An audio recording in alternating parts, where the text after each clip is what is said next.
Mari kita sambut Professor David Malan.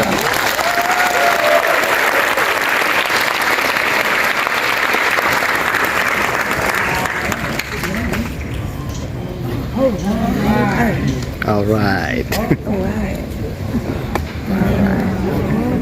Thank you so much to Axel.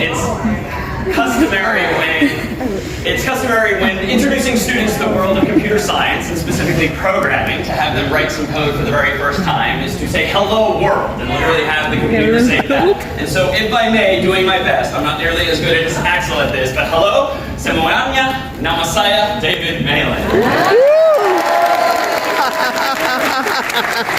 Cool. And thank you truly to our hosts, Jakarta Intercultural School, Mrs. Nelson, Axel, and so many of the students and teachers here, Minister Nadeem, with whom I'm looking forward to chatting soon, and everyone else who's made this initiative possible. And if I may highlight in particular, joining us a few months ago were over 100 teachers around Indonesia, who for the past 6 months have become students from around Indonesia. And as of this past week, and as of really this past weekend, will they again become teachers, this time of computer science. And we're so looking forward to seeing you all in more detail tomorrow and Saturday at our workshop. So thank you for CS50.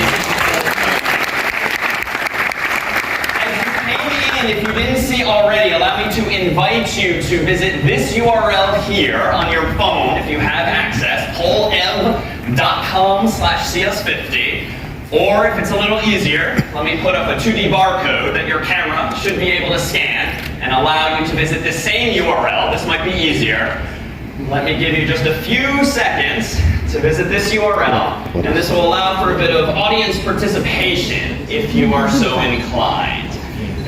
Focus on a topic that's even more accessible than the field itself, namely cybersecurity. Since all of us, literally a moment ago, probably just took out one such device from your pocket, all of us will probably go home to a laptop or desktop or use one at work or at school, and it's ever so important to just be aware of exactly how you can and cannot protect yourself against all of the various threats out there. So if we've done our job today, you'll actually leave a little bit worried about your cybersecurity, but more than just scare you with what the threats are out there. We hope to give you an understanding of what those threats are, and so as you encounter current and future technologies, you have all the more of a mental model for how to evaluate those threats for yourself personally, for your colleagues, your companies, and beyond. So what does it mean for a system then to be secure? Well, ideally just keeping out people who you do not want to have access to your data or your systems. And this is true in the physical world too. Imagine your apartment, your home, you presumably have at least one lock on the door.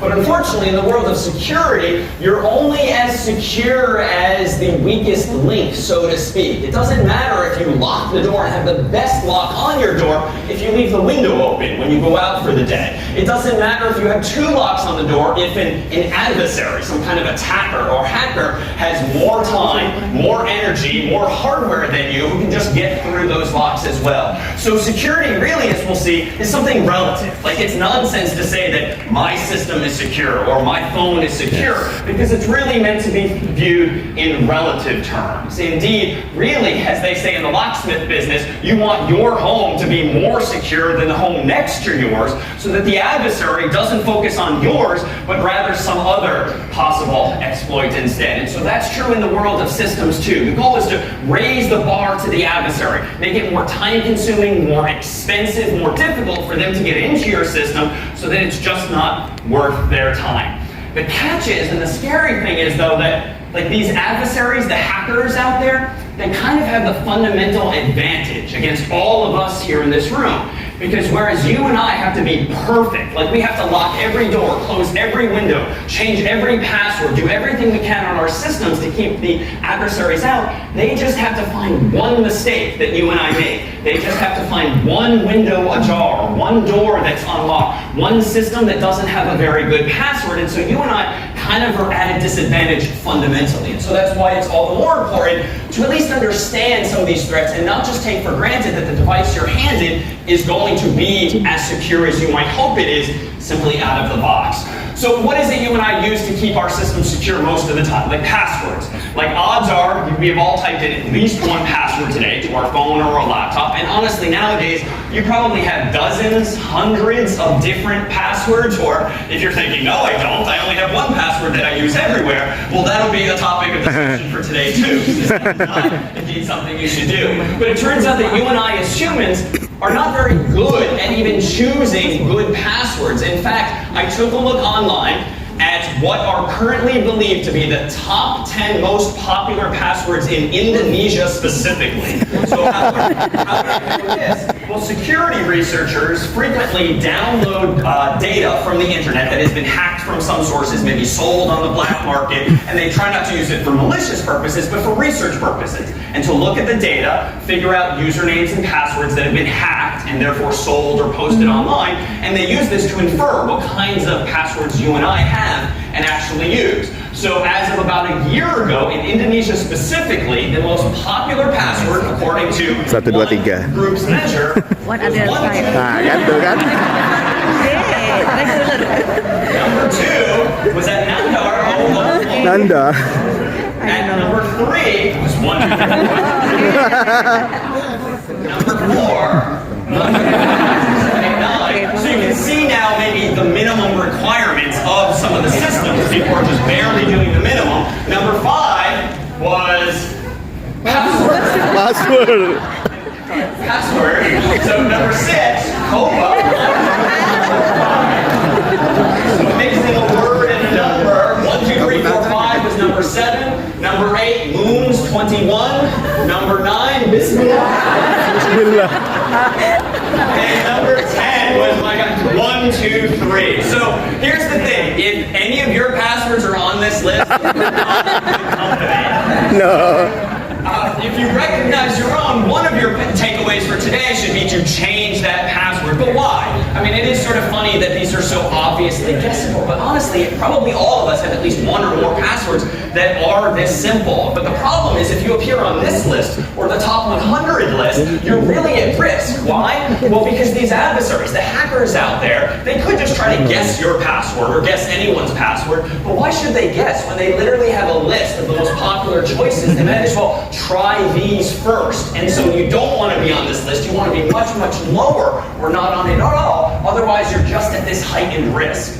Now, how might we think about protecting ourselves? Well, brute force attacks is sort of the technical term that describes what an adversary could do if your password isn't on that top 10 list or top 100 list. They could just try to brute force their way in, sort of just like the old battering rams against the castle door back in medieval times. So in digital times, brute force attacks just mean trying all possible passcodes. So if your passcode is like 4 digits, well, you start with 0000, then you move on to 0001, then all the way up to 9999, and that's a brute force attack because you're trying every possible code. Now, you might think this would take a while, and it would if you or this attacker were just using their finger to try to get into your phone, but we could automate this. In fact, let me just go ahead and open up a quick video here that someone kindly implemented using a robot. And here's an Android phone sitting under a tiny little robot that just automates the whole process. So you can walk away, get your work done, while this thing hacks into someone's phone by trying all possible codes. So there's this kind of automation, certainly, and I dare say if you have just a bit of programming under your belt, as do so many of the teachers here today, I could probably find like a USB cable connected to someone's phone and just automate that whole process through software. And odds are that might be even faster. But how much faster might that be? Well, let's consider what tends to be a default on phones today, whether it's Android or iOS. 4-digit passcodes tend to be sort of the default. When you first buy an iPhone or an Android device, you're asked for or encouraged to choose a 4-digit passcode, 000 through 999. And in fact, if we could ask my colleague Carter to come up and join me here, we thought we'd use this as our first moment of opportunity for audience participation to ask just how long it might take a hacker to figure out via brute force what my 4-digit passcode is. So if at this point you take out your phone, if you were able to scan that code or visit that URL, you should see on your own screen this question here. If not, feel free to just sit back and follow along visually. Based on your responses, 45, 44, 45, of you think it's 44% of you think it's a few milliseconds, followed by seconds, minutes, hours, and a few of you think it's actually a few days. Well, let's then consider who might actually be right here. Let's consider actually harder. Let's consider how we could go about measuring this, right? So we're probably just doing this instinctively, knowing how fast computers nowadays are, or hackers might be. But let's see if we can quantize this and see if we can't at least measure the security of the system so that we have some actual numbers to work with, even if it's just rough. So let me reframe the question as this, and if we could move on to the second question, let's ask ourselves how many 4-digit passcodes are possible. If they're numeric, 0 through 9, decimal system, how many 4-digit passcodes are possible? Results, and looks like 48 or 49% of you say 10,000, slightly fewer, 9,999, 40 codes, 4 codes, and then a bunch of you are unsure. And so that's good. That's why we're here today. And in fact, let me go ahead and take over for a moment and consider how we can go about doing this. Well, we could do some math, and this won't be a very math-heavy class today, but how many different codes are possible if you've got 4 of them? Well, you can have 10 possibilities for the first digit, 0 through 9, then 10 for the next, 10 for the next, 10 for the next. So that's 10 times 10 times 10 times 10, which of course, if we multiply it out, gives us indeed 10,000, which actually sounds like a pretty big number, right? Someone, if they steal my phone, that's gonna be very tedious typing it in with their finger. Even for that robot, it's going to take a decent amount of time to do 10,000, but if I do connect it to my laptop or your laptop and write some code, as our teachers have been doing now for some time, you know, I think we should consider just how fast modern computers are. So let me go ahead and do this, and this will perhaps be either eye-opening or terrifying for those of you who have never written or seen code before. I'm going to use a language called Python. It's very popular for lots of purposes today, and I'm going to use it, if you will, for malicious purposes, to actually brute force someone's 4-digit passcode. And I'm going to go ahead here, and in my black and white window here, I'm going to go ahead and type out a few lines of code.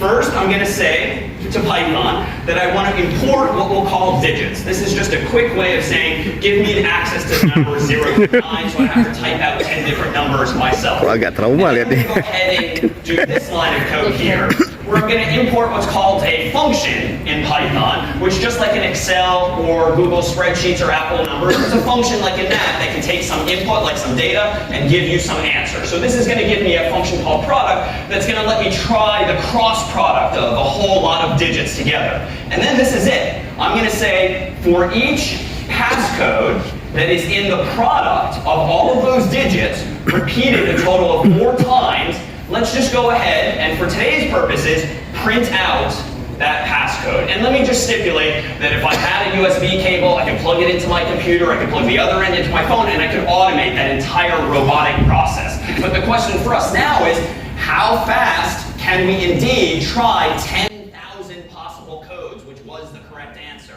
I'm going to save my file, and I'm going to run Python of the name of this file, which aptly I chose to be crack.py. To crack something means to figure out what it is. So Python of crack.py, when I hit enter, is going to print on the screen all possible passcodes from 0000 to 9999. So the question is this going to take a few milliseconds, seconds, minutes, hours, or days? Here we go. Done.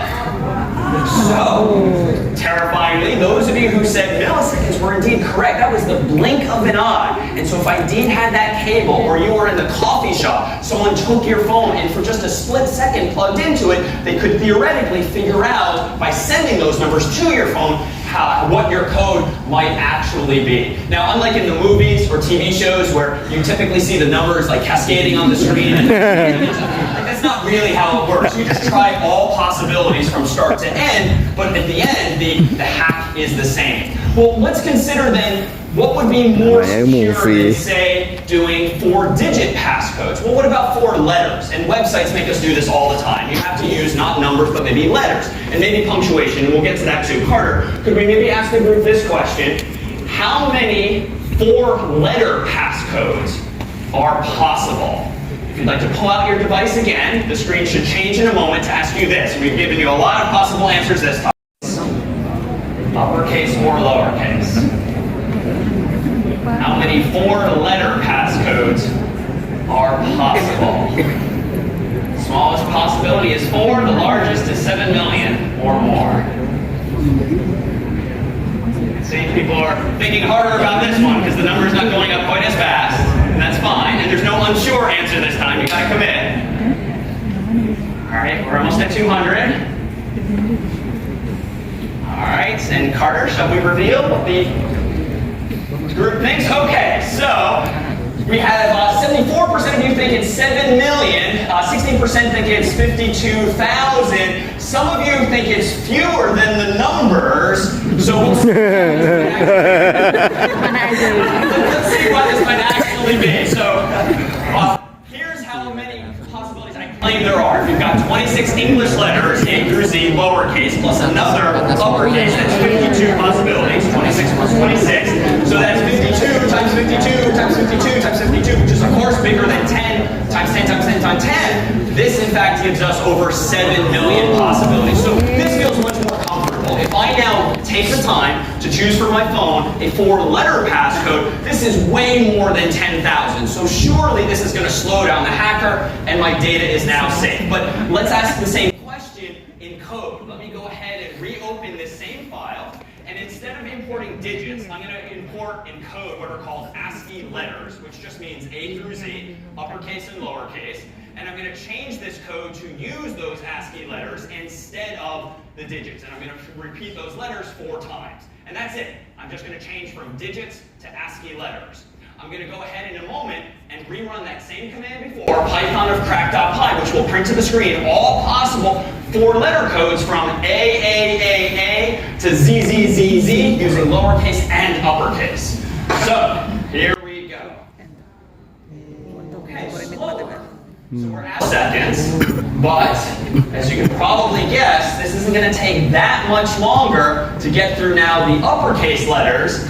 And if I keep talking to buy us a little bit of time, that was maybe, what, 15 awkward seconds or so? So in the seconds range. So slower, but you know, if you're going to the bathroom in the coffee shop, that's still enough time for the app to start to like plugged into your device and potentially gotten into it. So what might be better than this? Well, let me propose that we consider other possibilities beyond that, but like 4-character passcodes. So by character, I mean a number, or a letter, or punctuation. And this is where passcodes get annoying on websites because now you have to make sure you meet the requirements, uppercase, lowercase, weird punctuation symbols and the like, but that's going to help us because if I use my typical US English keyboard, if I add in digits, 0 through 9, letters, A through Z, both uppercase and lowercase, and some standard punctuation like periods and commas and exclamation points, that gives me 94 possible characters for each. So that's 94 times itself 4 times.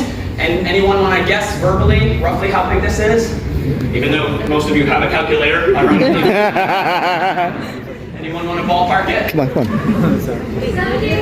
78 million, and indeed, if I proceed, it's 78 million, just over that. So let me stipulate that if I ran this code again, I could now do this. Let me go over to my code, and I'm going to import now not just ASCII letters, but also digits, and also punctuation. And what I'm going to do is combine all 3 of those, plus digits, plus punctuation. Let me shrink my font just so it fits on the screen now, even though I've got a longer line of code. So I'm going to combine all 3 of those, and now if I rerun this, we won't watch this until the end, because 78 million is like 10 times longer than before, which was already getting. But if you watch closely, you'll see the weird punctuation fly across the screen, because we're trying many more possibilities. And admittedly, this now looks more like a Hollywood movie, where it's trying all possibilities. But it's still going pretty fast. We're already up through the H's in lowercase. So let me just keep this running in the background, and let's ask one final question of the group, because most websites, most apps don't let you get away with just 4-character passcodes. It's at least 8 or so nowadays. So let's consider how many 8-character passcodes are possible. And let me set the bar. It's more than 78 million, and it's more than 10,000. But let's go ahead and, in a moment, we'll see if we can break 200. Almost there. And all right, Carter. And interesting. It looks like just the plurality of you have gone with quadrillion, followed by quintillion, which can't make up its minds here, but 40. Billions, just 1%. So let me go ahead and do some quick math, and thank you to Carter here, this would indeed be 94 times itself 8 times, and that answer is this, which you still might not know how big that is. That's 6 quadrillion. 6 quadrillion. So that is a lot, and I'll start running the code in the background because it's an easy change, but notice this code actually is still running. Let me go ahead and make one change to the code. We'll change the 4 to the 8, and now I'll just start running it, and you'll see, of course, longer codes being printed to the screen. My Mac did not like that for a moment. You might have seen the spinning beach ball because it's working harder, but that's exactly consistent with my point earlier that we're increasing the cost to the adversary. Like now they need a better computer. Now they need more time. Now they need you to be in the bathroom longer so they have enough time to figure out what that code is. And so now, honestly, an adversary who's behaving rationally and doesn't necessarily care about your phone specifically, but anyone's phone for the taking, is probably going to move on to someone else's device at that point. So you've increased the security relatively of your device, even though an adversary with enough time, effort, and money could still break in somehow. So what other defenses are there in play? Well, honestly, if any of you have gotten your own passcode wrong for whatever reason, has anyone ever locked themselves out of their device with a little something like this? This is what it kind of looks like on iPhone. On Android, it might vary, but here you have a message. This is even worse because it doesn't even tell you how long you have to wait before using your phone again. But why are these defenses that Google and Apple have implemented raising the bar to the adversary? Even if you have a bad passcode, these mechanisms are helpful, locking you out if you get your passcode wrong maybe 10 or more times. Yeah, oh, no, that's a, yes, in back.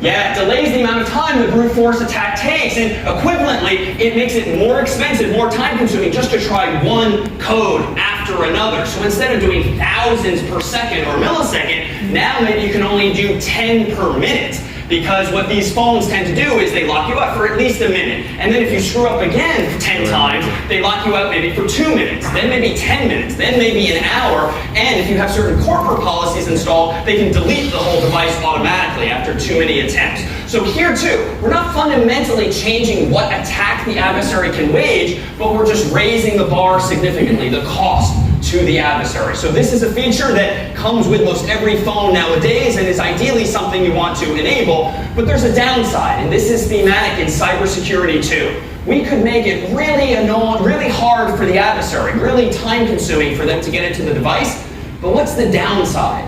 Like you and I, the owners of the phone, have to pay some price, and it's not financial. What's the downside of this feature? Sorry?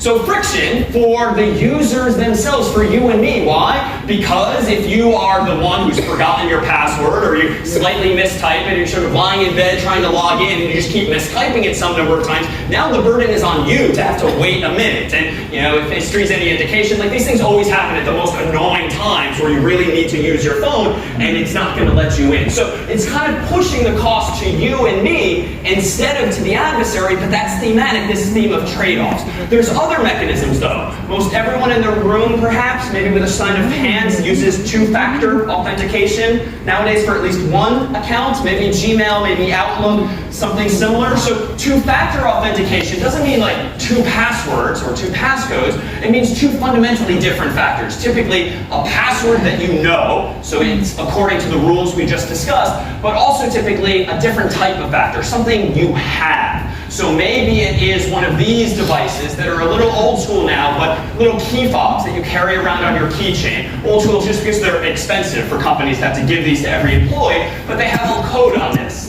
typically 6 digits, that changes every minute or so, and then you have to type in not only your password, but this temporary code. But what's important is that whereas the password is something I know, this device is something I have. And what it means too, it can even take on a digital form nowadays. It's less expensive just to do those things in software now. So now I just have to have my password and my actual phone, my Android or iPhone device, which has software that shows me the 6-digit code. Or maybe I get an SMS text message instead. But what this does for us is it really narrows the threats to us, because now it's not anyone on the internet with an internet connection that can hack into my device, my laptop, my desktop, my server. It's only the people with physical access to my person. So it doesn't really help with the coffee shop example or anyone local to you, but it probably reduces from billions of possible hackers around the world to just dozens or maybe hundreds or thousands of people locally to you. So this raises the bar for the adversary, but it too comes at a price.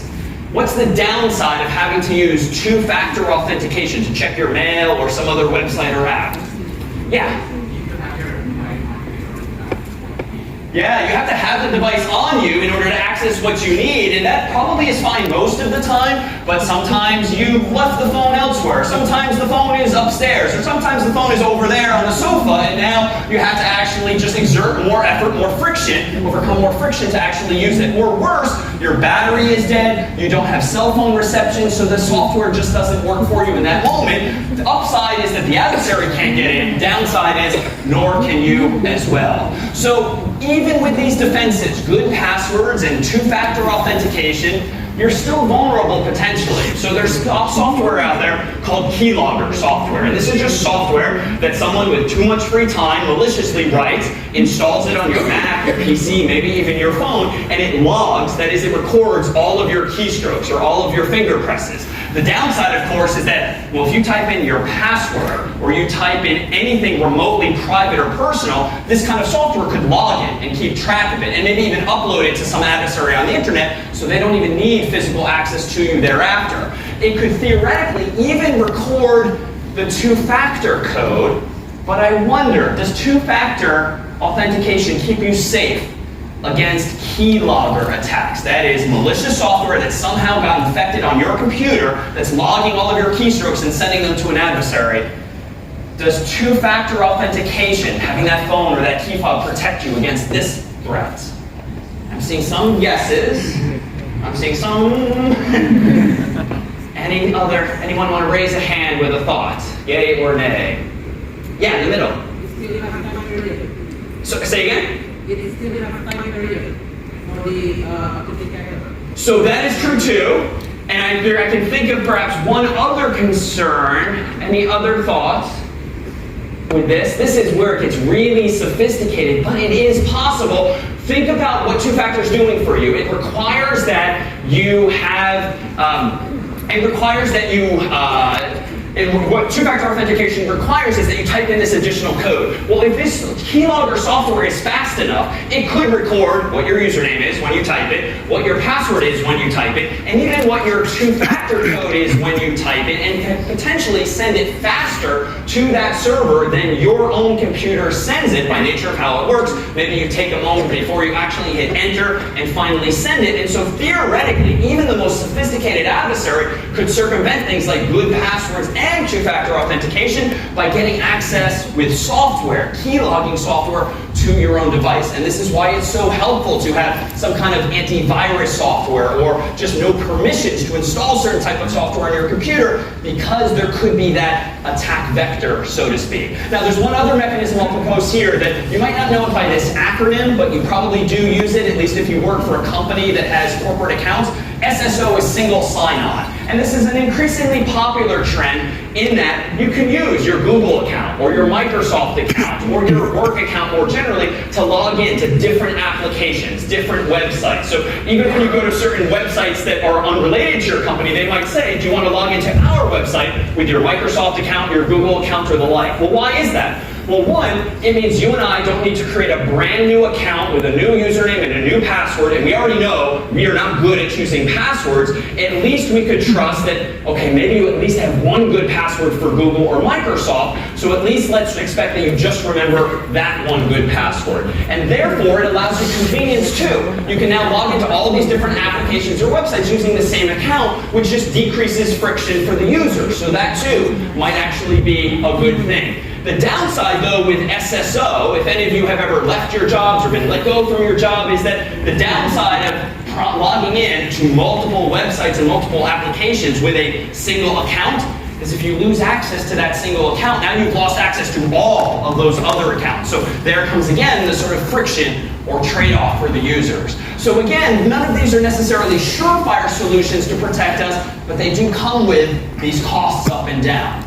Well, what might be a practical measure that can help us mitigate a lot of these concerns? And another takeaway for today I would propose is considering using something called a password manager. Now, at least by that name alone, does anyone here already use a password manager? If you know the phrase, so relatively few hands. So here's an opportunity. What is a password manager? A password manager is a piece of software that, not surprisingly, manages your passwords for you. So what does that actually mean? You install on your Mac or your PC or your phone a piece of software that's a password manager.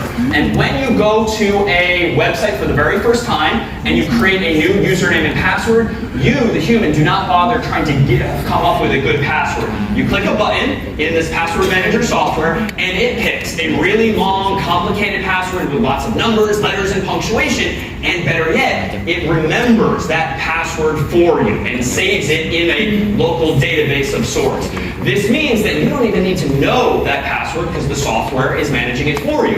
Better still, the next time you go to that website and want to log in, you don't have to go remember what that password is or look it up. Typically, the software decreases friction by letting you hit a keyboard shortcut and it just auto-completes the form for you, logging you in. And I'll say this, to this day, nowadays I know maybe 1% of my own passwords. Like I need to let my password manager generate my passwords, memorize my passwords, and input my passwords so I don't have to do it as a human. The only passwords I tend to memorize or keep in some other tool are the ones that are very, very sensitive. For instance, maybe my personal email or anything financial or anything medical, because I can be trusted to come up with like 3 good passwords, but not 300. And that's where software like this can actually help. So there are specific suggestions here, and just a few, and Google can lead you to others. Windows has something called Credential Manager. macOS has something called Keychain. So odds are you actually have a password manager available to you for free, even if you're not using it already. There are third-party versions. A very popular one is 1Password. CS50's team and I have used this now for years. LastPass is a very popular one until, if you're in the know, recent months where they got hacked significantly. And here already is evidence of what the catch is going to be, the trade-off here. If you're trusting someone else's software to manage your passwords, either on your local computer or maybe more dangerously in the cloud, if that password manager gets hacked in some way, now everything is leaked, potentially. And so in short, that's exactly what happened with the folks at LastPass for very bad corporate protocols ultimately. So we've crossed them off the list for now, which doesn't make it very long, though there are others that Google can lead you to. But I would encourage you, and I would claim personally, that it probably is a net positive to start using a password manager if the alternative is being on that top 10 list from earlier, or having a post-it note on your monitor, as some of you might have for your passwords, or maybe slightly more coyly, a printout in the drawer of your desk, like all people do this too. If you've set the bar already rather low for the adversary, even with the risks of this kind of software, you're probably raising the bar and achieving some form of net positive. So keep that in mind. But allow me to propose that we focus on, finally, a couple of building blocks, a couple of solutions that can help solve lots of problems that are related to these, and namely, that's a topic here known as encryption. So encryption is sort of everywhere. You and I are trusting our data, our systems to it all day long, but sometimes you have to opt into it and actually enable it and use it intelligently. So what is encryption? Encryption is really just the science of scrambling information so that if you want to send a message securely, you don't just send it out on the internet or somehow wirelessly through the air. You scramble it first so that A, B, and C are no longer A, B, and C. Maybe they're X, Y, Z. You sort of change what it is you're sending, in trusting, though, that the recipient can reverse that process. And the most common form of encryption, or perhaps the most straightforward, is something we call secret key encryption. This means that both you, A, and the recipient, B, need to have some secret between you. And the secret is generally a number. It's generally a really big number that your computer can remember and the human doesn't have to. But for demonstration's sake, let me propose that I'm sending a secret message to my colleague Carter. So I am A, he is B. How does this work? Well, if he and I can agree in advance on a secret, some number, and maybe it's the number 1, for instance, keeping it very simple, what we can do is this. If I want to send Carter a message, otherwise known in computing as plain text, so just English or Indonesian or any human text, plain text, I can encrypt it by using a so-called secret key, that number 1 that he and I have exchanged. And what do I mean by the number 1? Well, maybe instead of sending ABC, I send the message BCD. I change every letter by 1 location. It's not very secure, but we're just doing this for demonstration's sake. What Carter then receives is what we would call ciphertext. Sounds very cool, and it is. It's the scrambled version of the message. And so long as he knows what number I use to scramble it, A becomes B, B becomes C, C becomes D, and dot, dot, dot, Z becomes A, he can reverse that process or decrypt the message so that he can read my plain text message originally. Now, anyone who intercepts the ciphertext just sees nonsense. Things that don't look like English or Indonesian, it just looks like nonsense because the letters have been swapped in this way. However, an adversary could certainly brute force this. They could try 1, they could try 2, they could try 3, they could try up to 25 for the English alphabet, and eventually they could crack it. So generally we use fancier algorithms than these, but that's the general idea. But there's, and in fact here, let's do one such example here. If I wanted to encrypt this message, this is CS50 as plain text, how might I actually do this? Well, I could go ahead and do something like change the T to a U, the H to an I, the I to a J, the S to a T. So indeed, I'm changing each letter by 1 place. So if we continue with I becomes J, S becomes T, C becomes D, S becomes T, and numbers, at least in the system Carter and I are pretending to use here, you don't change the numbers. So we're leaking a little bit of information, but now this would be the ciphertext that Carter receives, and he can reverse the process by moving the letters in the other direction. But there's a fundamental problem with secret key encryption.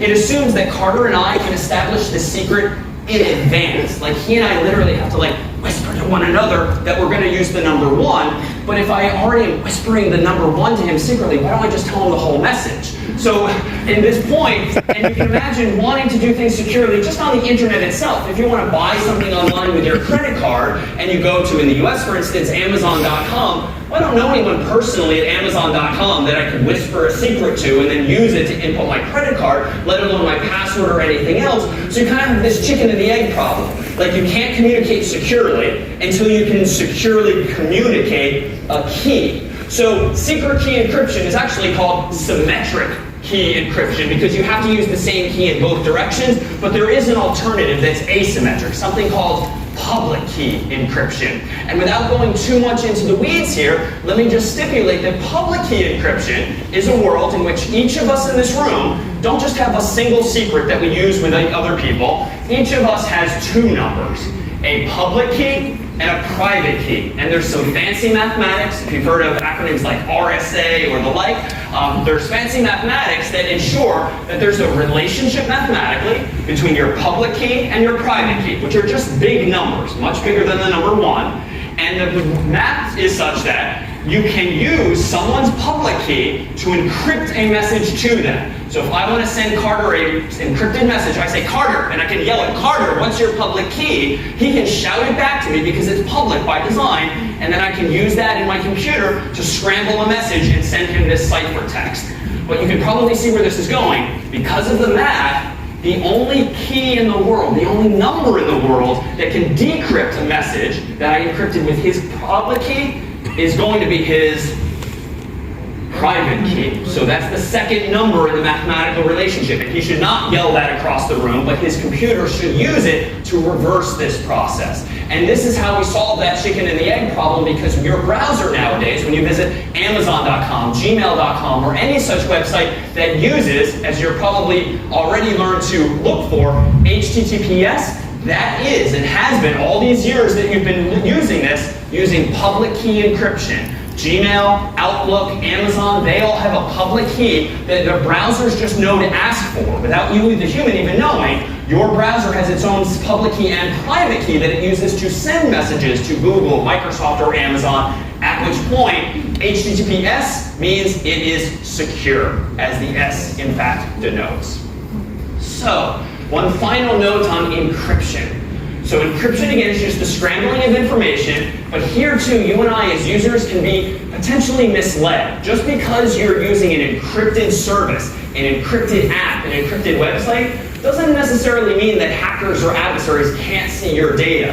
A better defense is something called end-to-end encryption. And this is only something that in recent years have industry products started making available, have consumers started to realize that they should probably ask for or look for. And what does this actually mean? Well, you might generally know that certain apps like WhatsApp or iMessage or Zoom offer end-to-end encryption. But what does this mean? Well, not all products do, and even Zoom, which many of you might have used over the past few years, or similar tools, they used encryption, absolutely. But what that would mean is if I'm having a video conference with Carter on Zoom, for instance, generally, as of a few years ago, I would have an encrypted connection to Zoom, and Zoom would have an encrypted connection to Carter. The catch is that if Zoom were behaving improperly, or there's just a nosy employee, theoretically, someone at Zoom, the company, could be listening to and watching our entire video conference, even without appearing as a tile in the meeting. Why? Because I have an encrypted connection to Zoom, but they have their own encrypted connection to Carter. That does not mean the data is encrypted at Zoom's own server. So only defending the data for me there would be corporate policies in place. But end-to-end encryption is actually available in Zoom, as it has long been in WhatsApp and iMessage and otherwise, but it's actually not even the default. You kind of have to look for it here. So if you've never used Zoom, this is just a screenshot of how you create a new meeting in Zoom. And among the questions you're asked, besides the topic and the date and the time, are what kind of encryption do you want? So it's right there for all of us users. The default is this one here, enhanced encryption. And that actually sounds great, right? Like you probably want something that's enhanced. It's kind of a head fake for them, or the marketing team, because enhanced encryption is actually worse mathematically, or worse security-wise. Why? That's what Carter and I were doing for years when we used Zoom before they offered end-to-end encryption. Enhanced encryption is their fancy way of saying not really encrypted as well as you might like, which is more of a mouthful. But why is that? Well, with enhanced encryption, I have an encrypted connection to Zoom, and Zoom has an encrypted connection to Carter, but the data is not encrypted at Zoom necessarily. They could have access. End-to-end encryption means that the math is a little bit different, so the data still goes through Zoom servers, but it stays scrambled from point A to point B, Carter, and even Zoom can't access it there. Now that's great for me and Carter. It's less good for Zoom because this probably means they can't do analytics on it, they can't, monetize it in some way because they literally just see scrambled data going through their server, and it means other things too. Many of you in Zoom or Microsoft Teams might record your meetings in the cloud. Well, if you turn on end-to-end encryption, you can't record your meetings in the cloud anymore. Why? Because Zoom doesn't know what you're talking about or what you look like because the whole connection is encrypted. So there again is this trade-off. Now you can record it locally, but not in the cloud. So you do pay a price here. But looking for this is increasingly important, and just having the instinct to use or choose end-to-end encryption over default encryption, especially when it's pitched as enhanced, would be one takeaway too. And lastly, we thought we'd conclude by just talking about our data. So not just our systems, not just our accounts, but our data as well, which lives, of course, on our phones and our laptops and desktops and servers. Nowadays, of course, you know that on your Mac or PC, you can certainly delete files. And you're deleting files from something called a hard drive. This is a picture of a hard drive that generally is found in a desktop computer or server. This is a picture of a hard drive or solid state drive that would be in a laptop typically. It's a little smaller and a little thinner.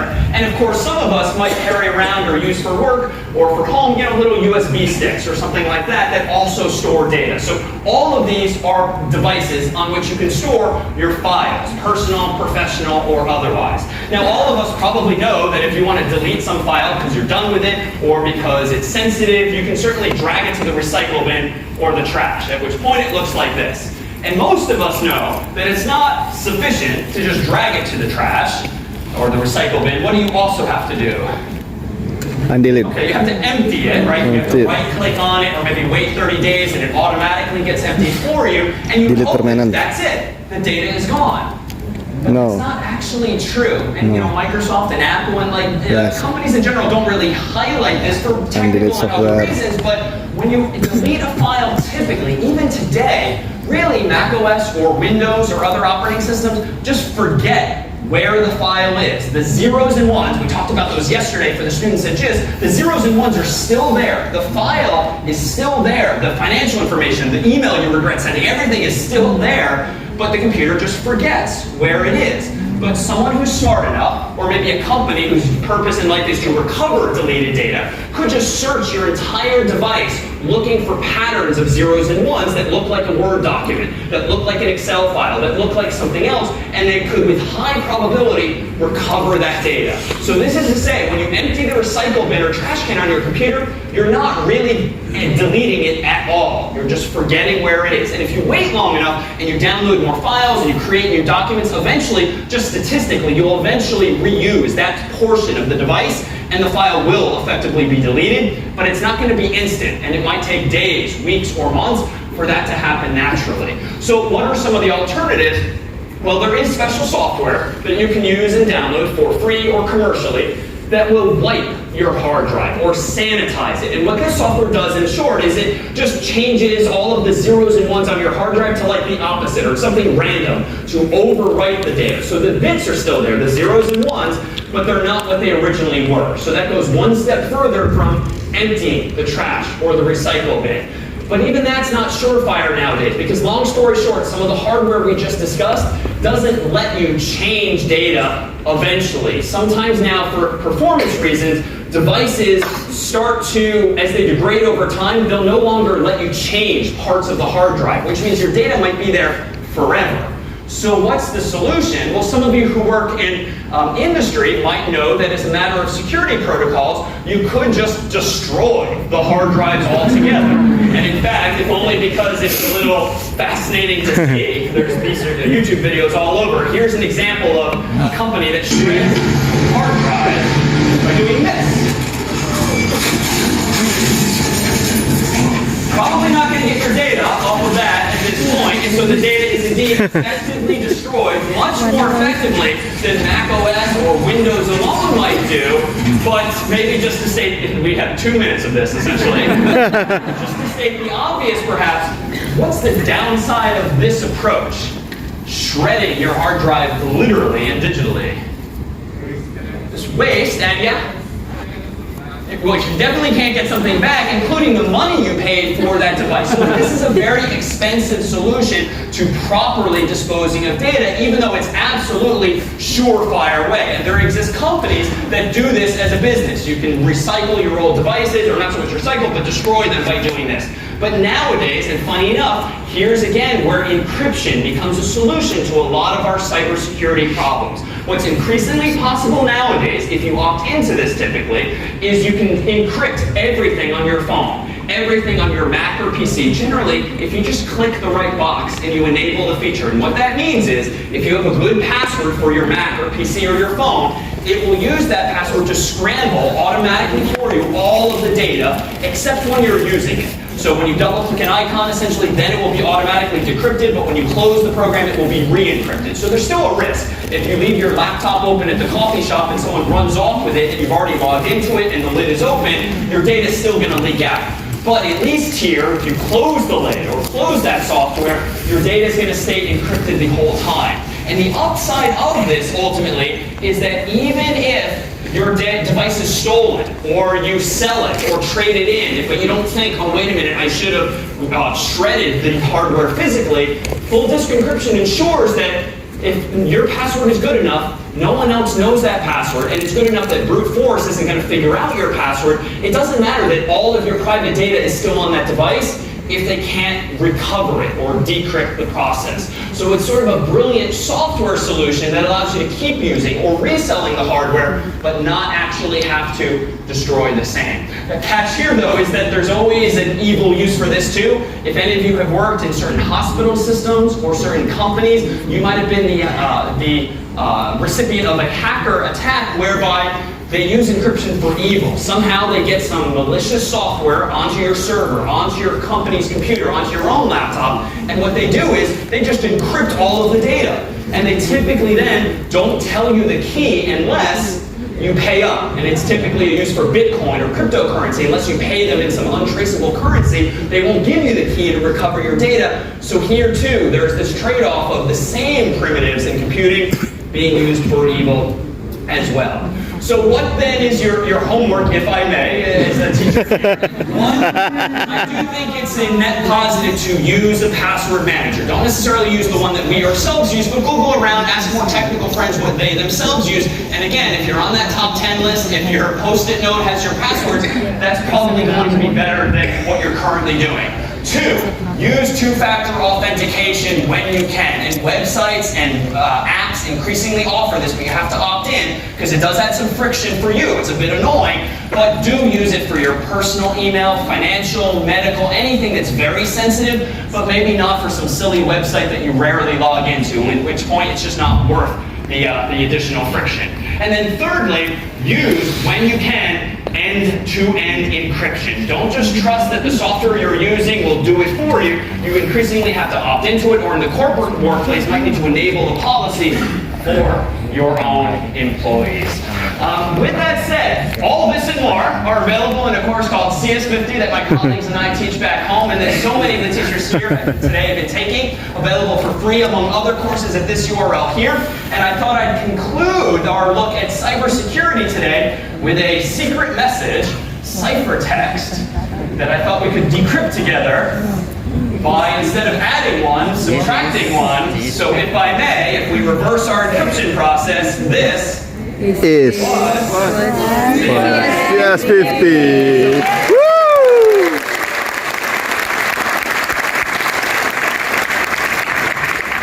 And now, if I may, before I turn things over to our main Mrs. Nelson and others, and join Mr. Nadeem here on stage, allow me to share with you, and we have one paused face among the audience here, allow me to share with you some messages of welcome, of inspiration, we hope, from all of the wonderful teachers with whom we've been working for the past several months. CS50's team here is indeed in town this weekend for a CS50 workshop for those same teachers. And so what we have here is a welcome and a thank you from so many of the teachers with whom we've had the pleasure of working these past few months. And allow me to hit play on this film. Hello. Hi. Hello. Hi. Hello everyone. Hi. Hello. Hi. Hello. Hi. Hi. Hi. This is CS50. CS50 is an excellent way to introduce people to the fundamentals of computer science, accessible to all types of learners. CS50 has become a great platform for people around the world who want to learn programming. The S50 class is very well planned, well managed, well organized, well presented, fun, and very creative. He delivers such an interesting material with his energetic and enthusiastic style. This will be a great way to introduce computer science to our students. As a teacher, I learned how to make project-based exercise. The amount of challenge makes us stronger together and strive us to the betterment of each other. I will implement Scratch to teach the basic logic of programming itself to my students. I will teach all the material that I have learned, such as will be teach embedded. And I hope I could bring a better material, better delivery to my students. I will also adapt the lesson problem sets with a little adjustment to make it more suitable for high school students. I want to express my gratitude to the Indonesian Minister of Education and Mr. Nadiem Makarim for making this opportunity possible. Everyone can be a programmer. This is CS50. This is CS50. This is CS50. This is CS50. This is CS50. This is CS50.